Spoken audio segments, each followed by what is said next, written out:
heck is my RV so junky? Why is it so dirty? Why do I not care about how I look? Of course, that's changing a little bit these days, but been doing up my hair.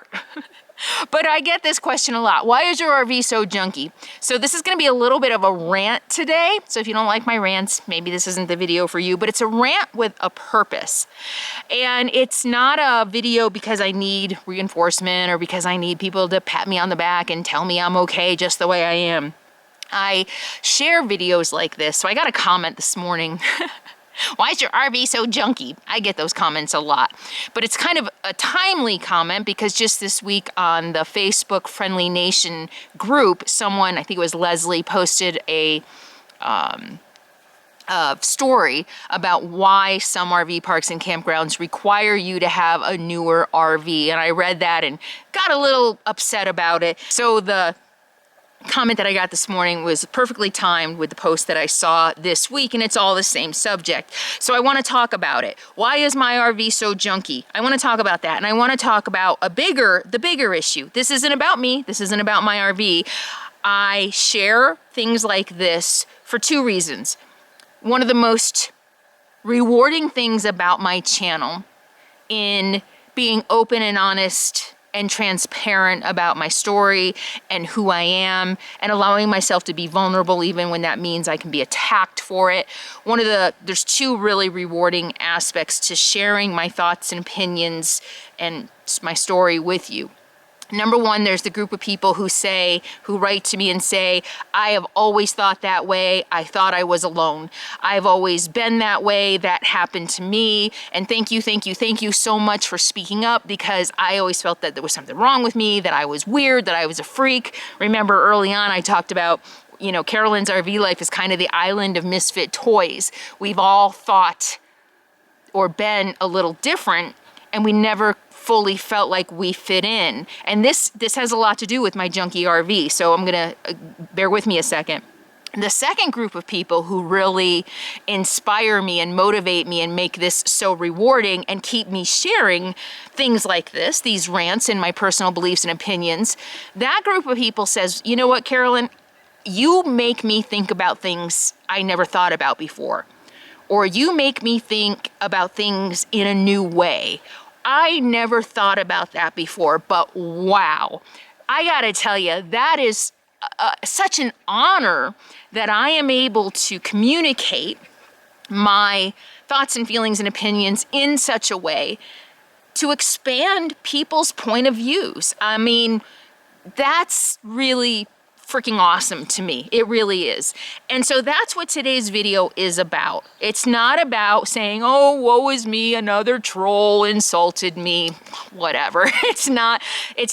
But what it allows me to do is showcase this troll's narrow-mindedness is really what it is.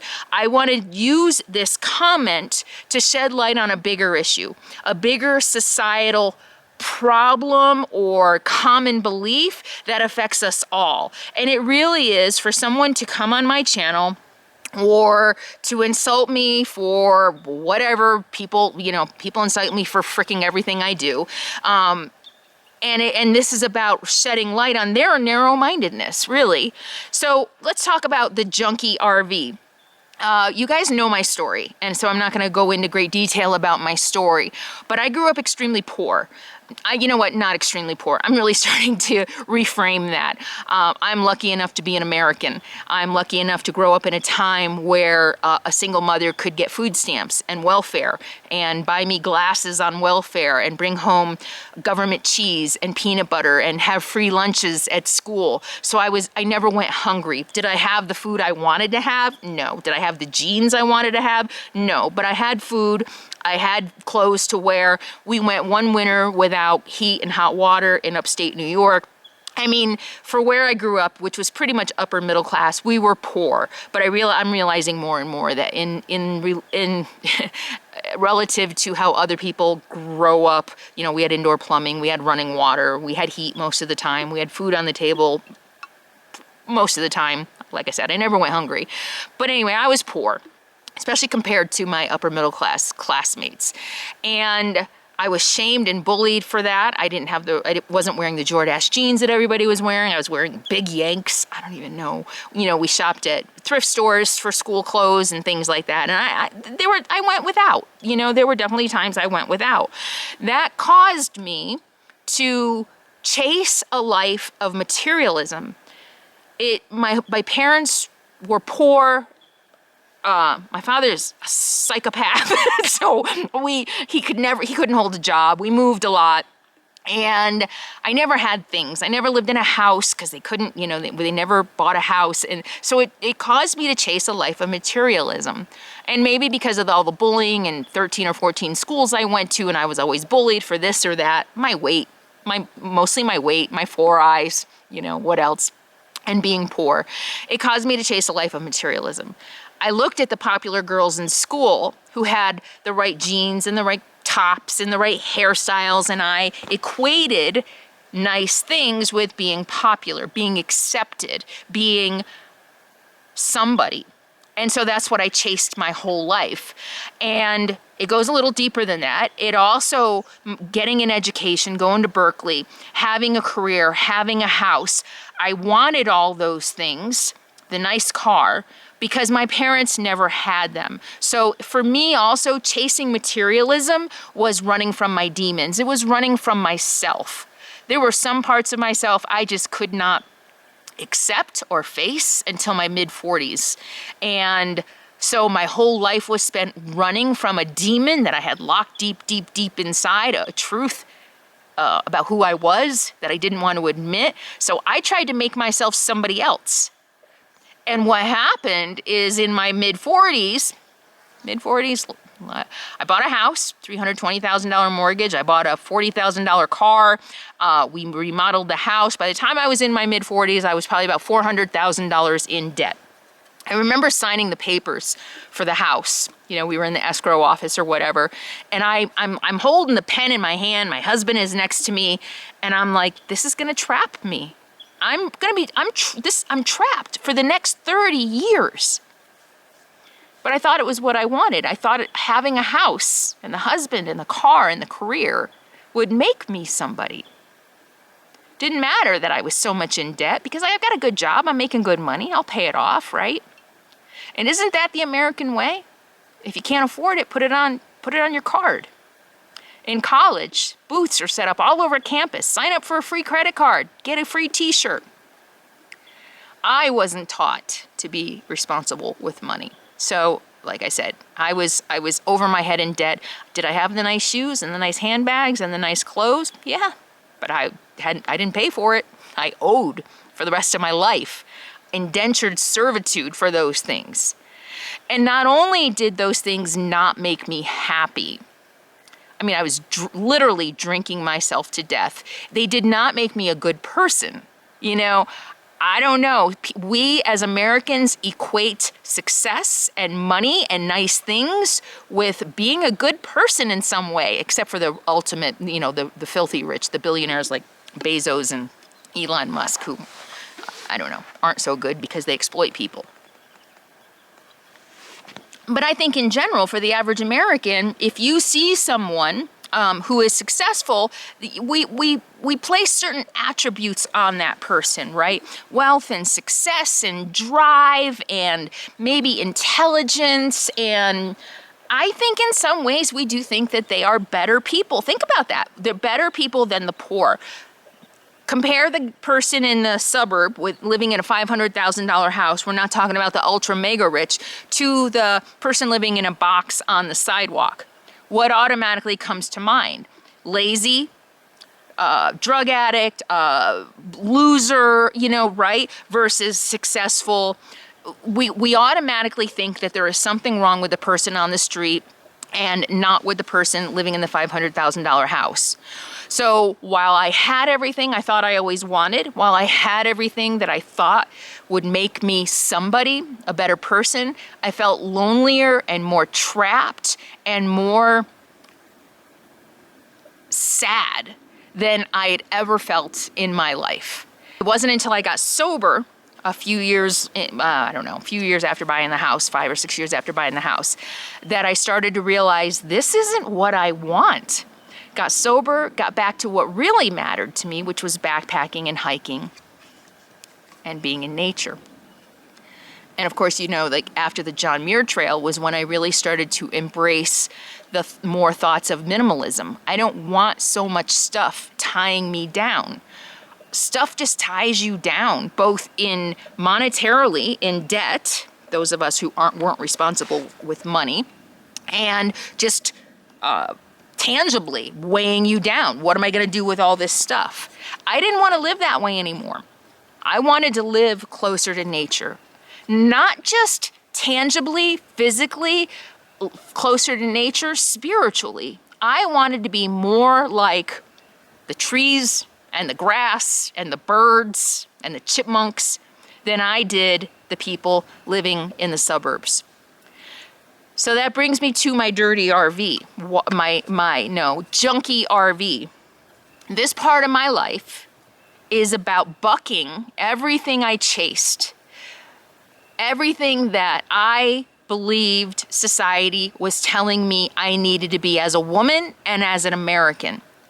As a woman, wear the right shoes, wear the right clothes. You know, your hair has to look a certain way, your makeup has to look a certain way. You have to look attractive but not slutty. You have to, you know, in my world, you know, be professional and hide kind of who I was in some aspects, you know, in order to be a success.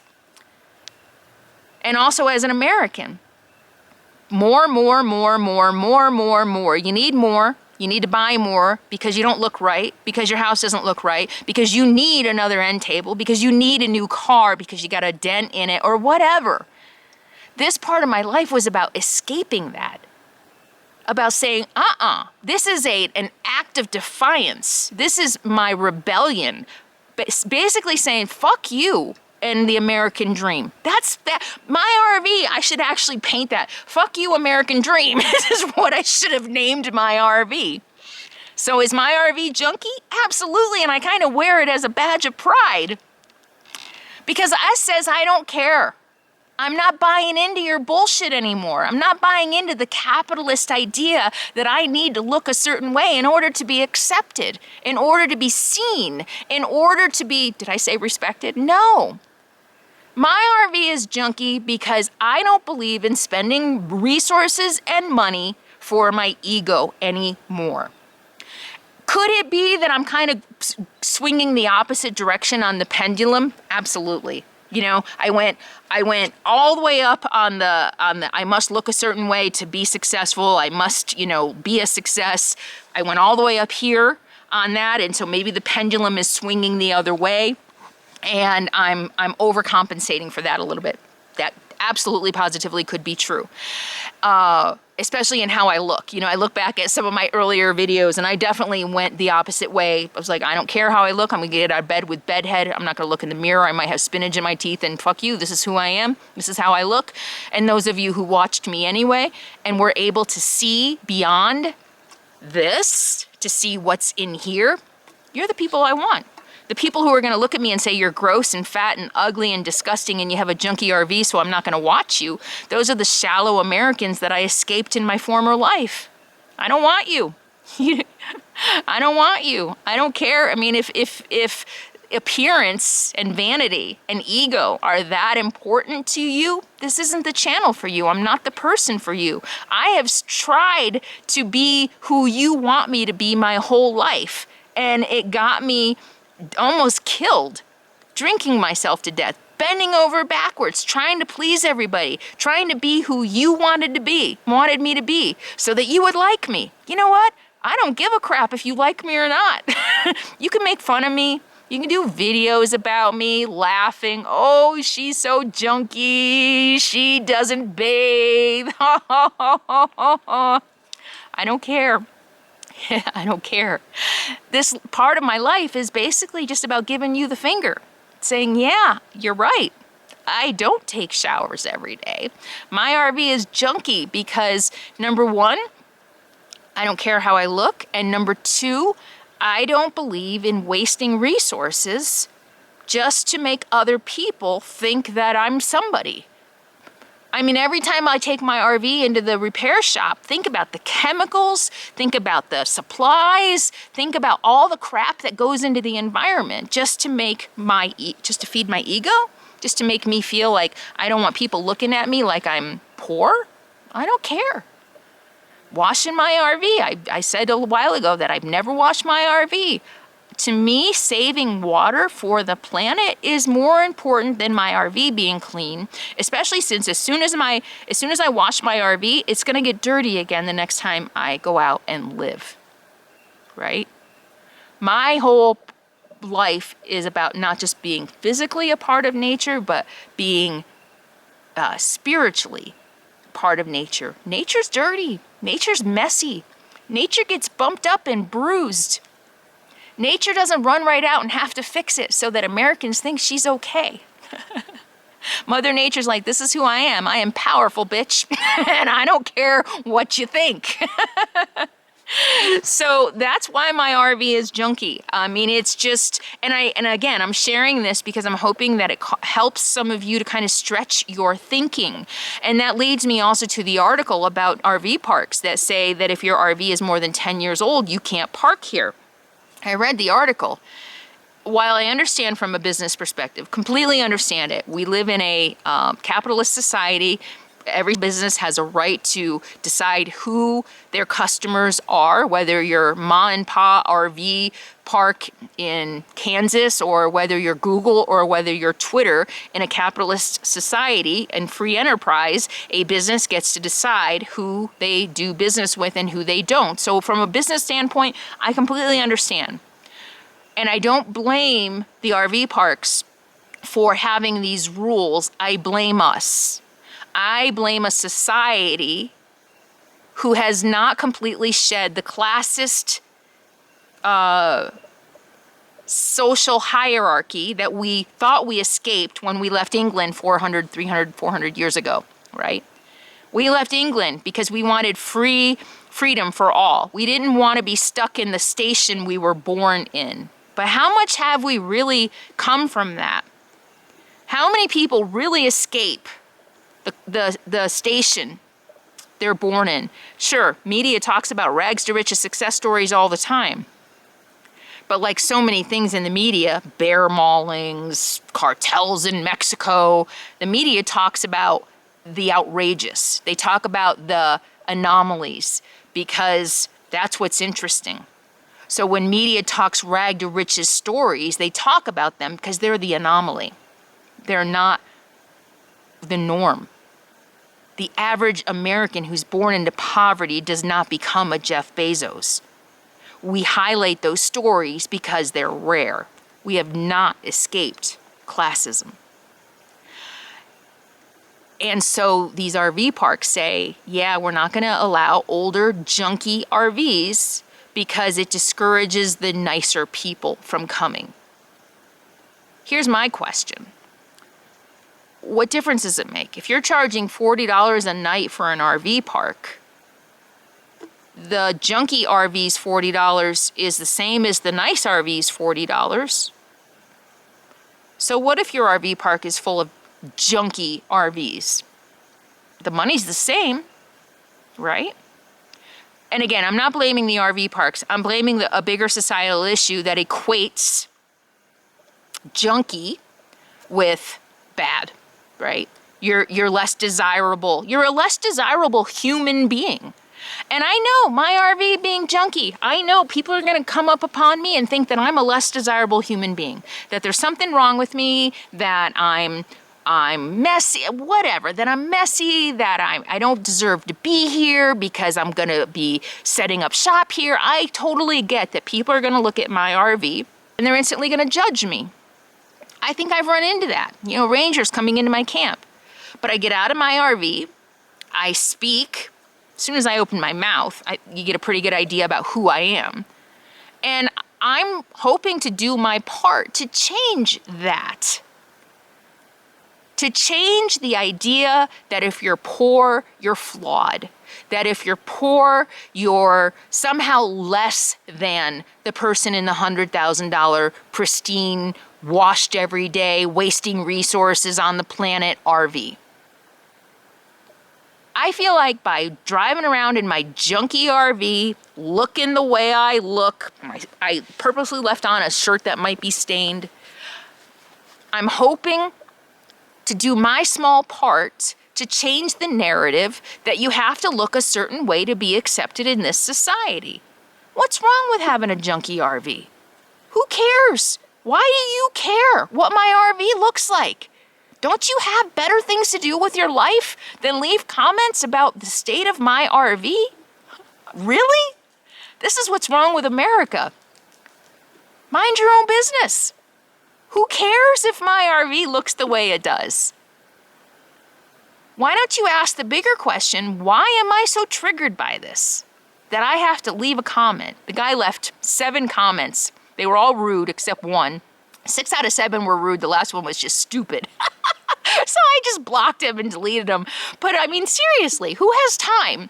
It's this bullying, this childish, like, nah, I'm gonna get you because you're dirty and I'm gonna get you. I'm gonna make you feel bad about it, right? That's really what it's about. People want to shame poor people. People want to shame people for not towing the American capitalist line of buying, consuming more. As soon as you get a little dent in your shiny new car, you must go fix it.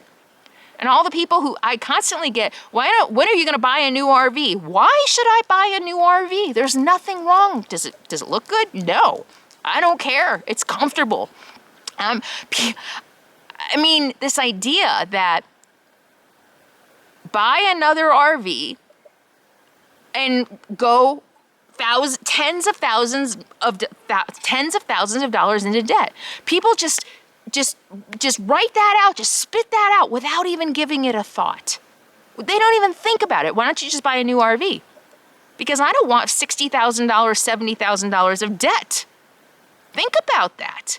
Think about how free I am because I don't have that debt. I'm okay if my income fluctuates because I can control my overhead. Once you have a mortgage payment or an RV payment, you can't be flexible at all. You are tied to that, just like a mortgage. You are tied to that. That is one payment you have to make no matter what, or you lose your home. Everything that I pay for in my life, I can manage. Every payment I have in my life right now, I can control. I can control how much gas I spend by how much traveling I do. I can control, all the cell phone payments that I make. I could cut down on that without losing my home. And people still look at my RV and say, why don't you buy a new RV and go into debt? People don't understand freedom. I think it's really hard to understand how free it is to not be tied to a debt. And to not be tied to society's ideas about what you should look like, about how often you should shower, about how much body work you should get on your RV when you damage it, about how much I wash my RV. I mean, can you imagine how liberating it is to just not care? That's what I wanted to share with you today to give you something to think about. The people who criticize me for the way I live and how I look and how clean my RV is are the very people I wanted to escape. They aren't my people. You're not my people. If you're that shallow that you have to focus so much on what I look like, you're not my people. Move along. That's my thought. Leave your thoughts below. Hope you enjoyed my little rant this morning. Stay tuned. I have a Jackery. I'm going to give away the Jackery I did the review on, the Jackery 1500. That's $3,000 worth of equipment I'm going to be giving away, I think, next week. So stay tuned. I'll do a video announcing that giveaway and what you can do to enter. I'm even going to pay for shipping, so you don't even have to worry about whatever it's going to cost, a couple $100s to ship. You don't even have to worry about that. So a Jackery 1500 with solar panels, I will be giving away next week. Be sure to subscribe to my channel to be eligible to win. And thank you so much for watching all the way through. Watch all the way through to the very end, and I'll see you next time. In the meantime, be happy, be free, and be kind. I will see you soon.